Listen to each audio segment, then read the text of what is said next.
Hey, what's up, guys? Back from the deck profile here. Now I have Lightsworn Runick for you.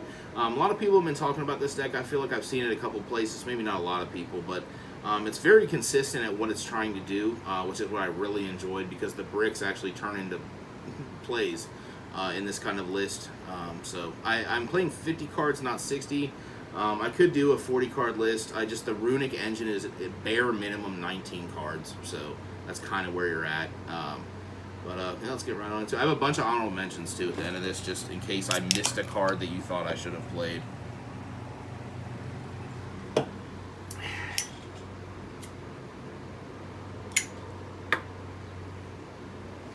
Alright. So, of course, the Lightsworn stuff. 3 Dragonling.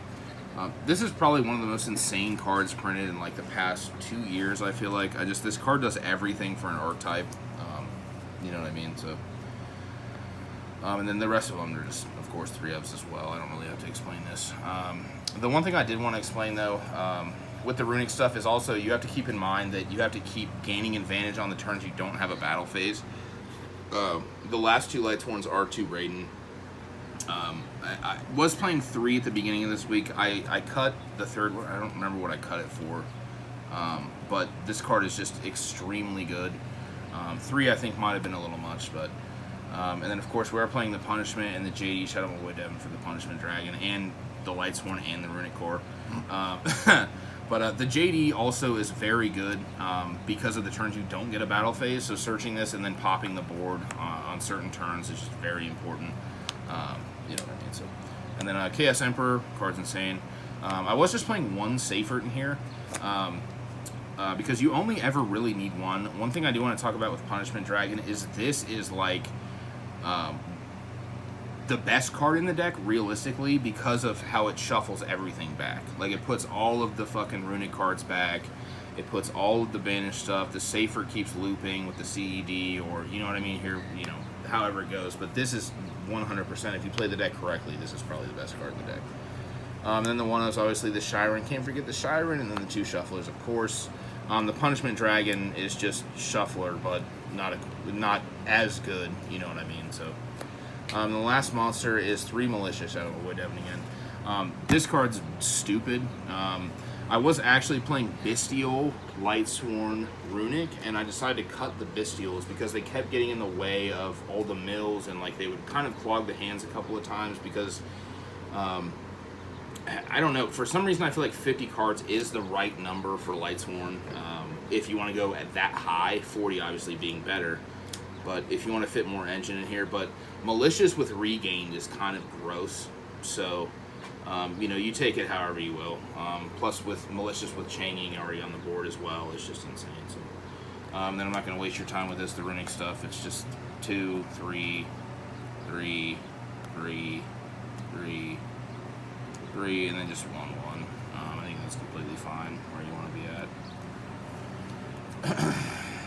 And then the rest of the spells, obviously Foolish Burial, and then just the 3 Solar Recharge, 3 Charge. So, I mean, that's pretty cut and dry.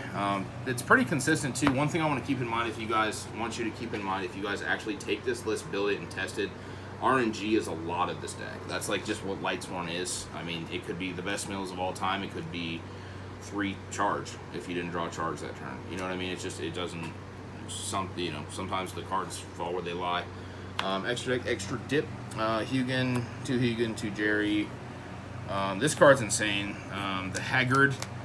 I don't really have to say a whole lot about this. This deck is just very synchro/exceed based, so I'm only playing 2 links, and it's just this and this. Sometimes the draw one off of this is very important.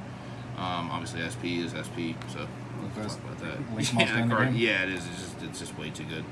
And then the Coral Dragon. I'm not playing the other level 6 one, the Warrior that draws a card. That's in my ornaments just because I couldn't find room for it. Obviously the Lightsworn Synchro, the Chaos Angel, Chang Ying, the Centurion dude, Legatia. This card's insane. I don't really have to explain this, but you know it's there. And then obviously the Minerva. Exciton, I didn't think you need Exciton, but sometimes it does come up. Also, one thing to keep in mind is this deck is kind of like how the Naturi Runick was, but it's a lot faster than that deck was. I still think that the Naturia Trap, what's that called? Sacred Treat. I still think that should be at 3 because I really like the Naturia engine. But then, of course, the Baguskis and then Typhon. You know what I mean? Obviously, we're not playing Zeus because we rarely get a battle phase, but when we do, it's usually for game. And then just a couple cards I wanted to honorable mention was like the this stuff, the Seal. You know, like I mentioned, the Bestial stuff. If you want to play it, this Chicken Game, you can play Destrudo with Ancient Fairy. This, you could play the Colossus engine in here if you wanted to with Thunder. You could go really super crazy and play Upstart with all of the Striker stuff. This card's insane. You could play Super Poly. You know, this stuff. Reasoning's insane. I never drew this, so I cut it, but this is just all stuff just to consider, that in case I missed it, I didn't want to see it in the comments, like, why didn't you play this? It's just, you know, this is where we're at. Obviously, over time, this deck would evolve, but yeah, guys, thanks for watching. I appreciate it. Cheers.